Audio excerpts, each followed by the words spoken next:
第3首叫做《还原》啊。那么这首没有 MV 了，我们来听歌。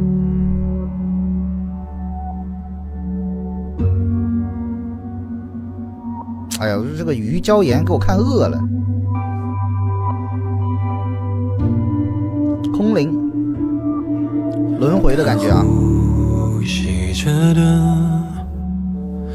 身上最坚硬的，原来是我的壳。这首歌好唱不？你都问了，我就不用回答了。跌落，我抚摸着的最害怕受伤。从音乐性上来讲，第3首进入到了古典，不是那个打击乐的鼓，是古典 classic 古典乐。话还反着说，爱会不会就不曲折？如果你看到最娇的、最无可救药珍贵的我，请你告诉我，如果仔细听这首弦乐里面的这种崩裂感啊，垂头丧气寥寥的我，请你还给我，还给我，又来了，还给我，还给我。好，到这里吸着的是这首歌的前一半。前一半的话，那如果你们下次再听的时候，要从脑海里把肖战的声音剥离出去，尝试听第一段。听什么呢？听这首弦乐里面编写的这种破裂感，这种破裂感。这是第一段，我们继续听第2段的反差。身上最坚硬的，原来疼痛是我的壳，红的一声跌落，我抚摸着的最害怕受伤的。这首歌我们刚刚聊难唱，难唱来自于这首歌一直会有在低音区的这么一个旋律设计和高音的一个大跨度的来回的拉扯，有点类似于不停的在拆碎自己、解构自己，然后一直在捂着胸口，然后再尝试往前抓，没抓到再回来痛，再抓再痛，这种拉扯感。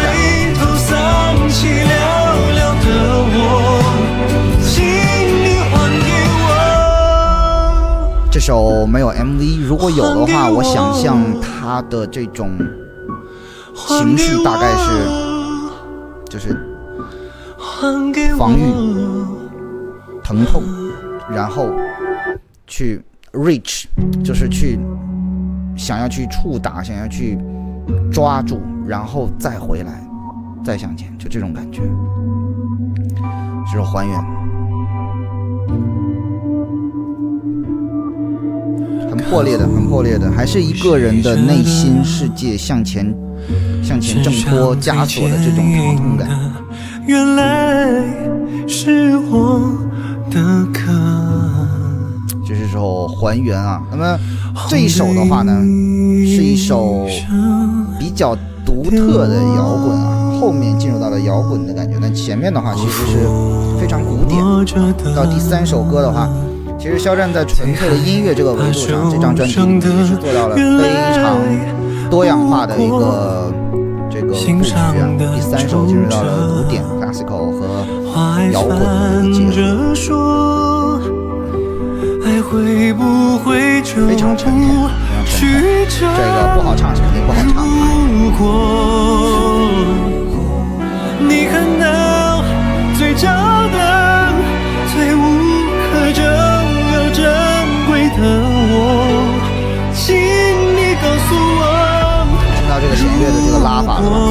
段大家要克制一下，不要听肖战的声音，从弦乐的那个角度去理解一下他的表达。垂头丧气寥寥的我，请你还给我，还给我，还给我。谢谢新周，大家可以空的时候点点赞啊！听歌听投入了，可能就忘了。对，这首歌非常的痛感，但在痛感里面其实是未能挣脱枷锁的那种挣扎，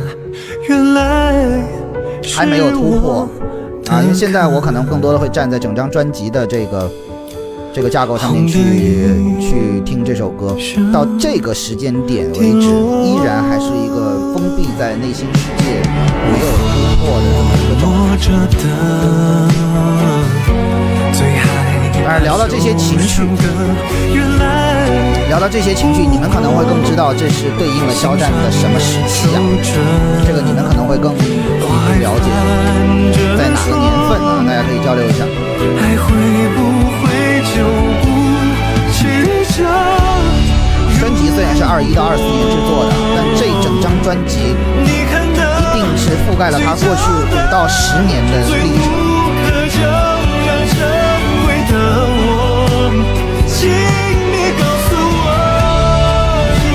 20年，其实你们在这一首歌里面可以听到一些已经低于这个情绪平均线的一些表达，偏破碎的，有点绝望，有点负面，有点能理解，就是已经快要濒临崩溃边缘，已经快要退步的那种情绪的表达了。还给我，最后的还给我，其实是有这么一点点那种 begging， 就是祈求，很卑微，非常的自闭，非常的这个负面的这样的一个状态了。这是这首还原到第3首，对吧？哎，是不是第3首？对啊，编号是04，但实际是第3首啊。第3首还原啊，到了这么一个这个进度表达的一个状态啊。刚刚大家聊到20年是吧？20年左右的这么一个心路，我们继续听第4首《赢》。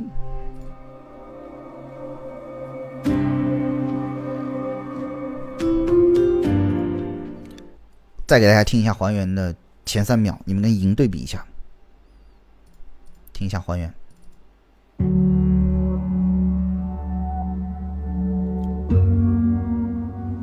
仔细听那个空间感的部分哈。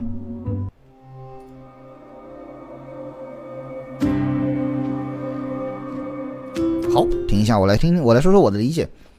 这2首歌的开头可以说空间营造是一样的啊，空间的营造是一样的，依然在那个迷失的混沌里面。但是还原这首歌的开头是沉重的，是嘣咚沉重的脚步，非常的痛感。赢开头有2个点，我听到了一点点亮光。第一个是他用到了一个叮那一个音色，等会儿你们再听一下，看能不能听到啊？没戴耳机的记得戴耳机。第2个点，在赢的开头开始出现了坚定和明亮的感觉，就是木吉他腾那一下。所以相同的这个虚拟世界的营造，但是不同的开头，就前奏的前3秒。2首歌的变化，第3首和第4首之间的变化就来了，我们来从头听。还是迷失混沌的感觉，哎，是吧？哎，咚咚咚，明亮，开始有一丝亮光，这是他想表达的东西。微微的散出光的脉搏，无声的不痛了吧？起伏着。这句话是什么感觉啊？如果你们是女孩子的话，你们会更理解。还原是什么？是哭之前，憋死了，哭之前，这个已经是哭完了啊，眼泪在枕头上都已经干了。这个时候一开灯，喝口水，掏出手机来，这会儿是什么状态？已经开始情绪上升了，对吧？摇曳着每颗心的段落，轻松。交错着。还原是眼睛痛苦的不敢抬头看，这会儿是已经揉揉眼睛开始发现了，开始发现了。就像飞蛾爱着灯火，我也会成为我。轻快了吧？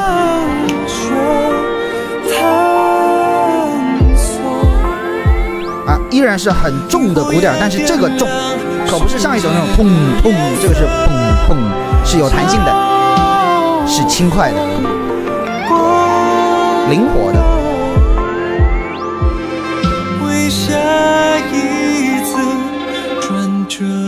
这里的每一个乐器啊，刚刚不管是那个合成器的还是这个弦乐的全部都好像是什么，就是昏暗的黑夜，你往前一看，开始有个萤火虫一绕啊，又有个车一个光亮，又有一个流星一个光亮，然后天上一个月亮的光又洒下来，就是开始出现星星点点的这种亮光了，开始有希望的这种感觉了。再听一下刚刚这一段，这里要我说啊，没什么正儿八经演奏的乐器，但是你看每一个就是会在你的这种浑浊的这种混沌里面开始给你一些清晰度。那吉他也不正经弹，又来一个，是不是这种感觉？开始有亮光了，你看又跳跃起来了，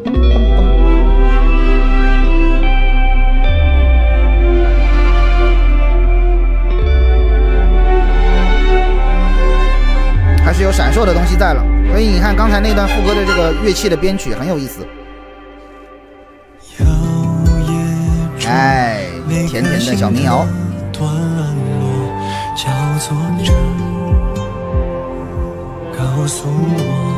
但是一个偏自由派的吉他进来，逐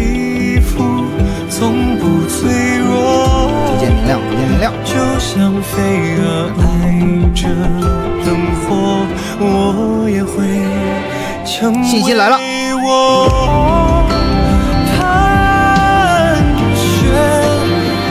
不好意思，这里要暂停了。盘旋探索第一段副歌也唱了，我们再听，你们先自己感受一下这个区别。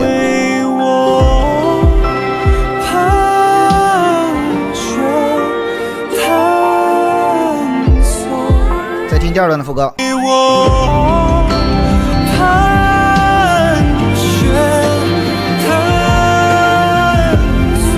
好，我们从几个维度来分析一下这个盘旋探索有什么不一样。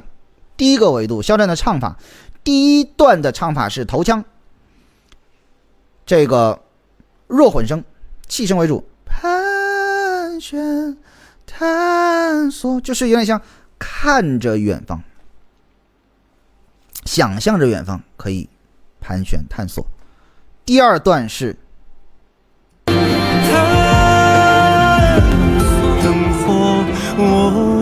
听那个盘子啊，成为我。这段的混声很明显，更加真声的比例更加的多，更加的结实，而且演唱的这个语感更加的坚定。为什么？这里肖战已经是自己在盘旋探索了，状态不一样了，现在是他自己在，他现在在天上呢。萤火也点亮世界的颜色。这首歌其实是我上次聊过一个概念，就是第一段是肖战想象了一幅画，那个画框啊，他在他的面前；第二段是肖战进入了那幅画，成为了这个想象空间的一部分，就是想象出现，融入想象，成为它，再变成现实。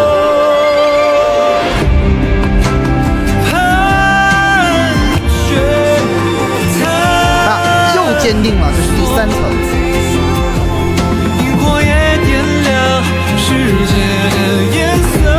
点亮颜色都是它的重音。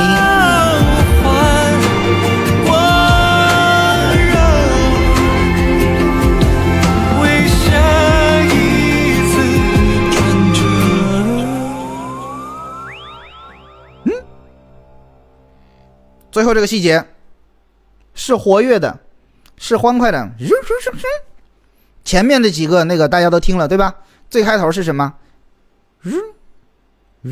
一点点，对不对？然后到第一段副歌的时候是什么？开始有眼花缭乱的这种光线出现，对吧？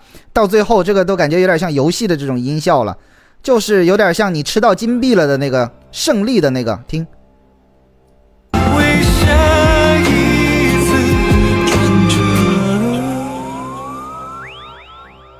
像不像吃到金币了？吃到金币冒出来了，是吧？小礼花冒出来的那种感觉。所以这首歌里面，我这一遍听啊，哎，嗓子有点疼。这首歌我这一遍听，肖战的唱，我只听到了那个盘旋探索的最大的一个区别，这么一个对比。更重要的是听到了这首歌编曲里面的这些设计，你们要去感受的。这首歌的编曲里面这些小的细节，是肖战在这个里面所做出的画面感的具象化的呈现。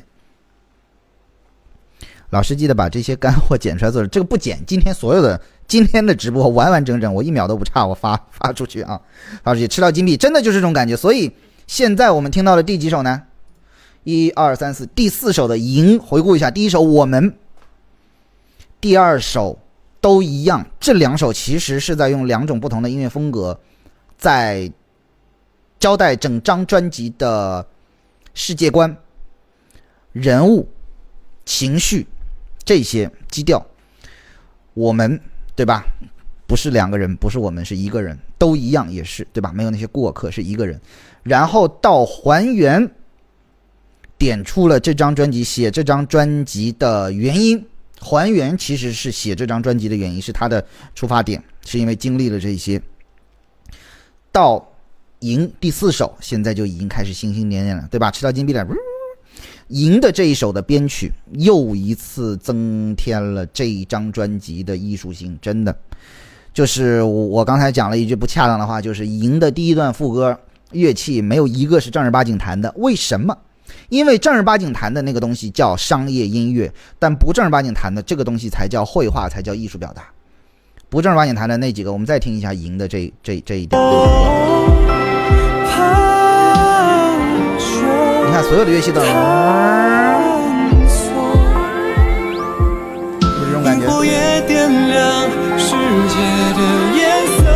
哎，第一段副歌，然后盘旋探索，2个盘旋探索，你们回去可以再去扒一下那几个字哈。怎么看回放？点下关注啊，过2天就会发啊，因为这个视频比较大。好，接下来到了前2天刚发的这条视频啊，我来看看这个时隔3天重新听有没有什么新的感悟啊。下一首是漂流啊，在这张专辑里面除了 intro 排在05啊，排在05。这个顺序非常重要啊，顺序非常重要。排在05，我们看漂流飘哪去了？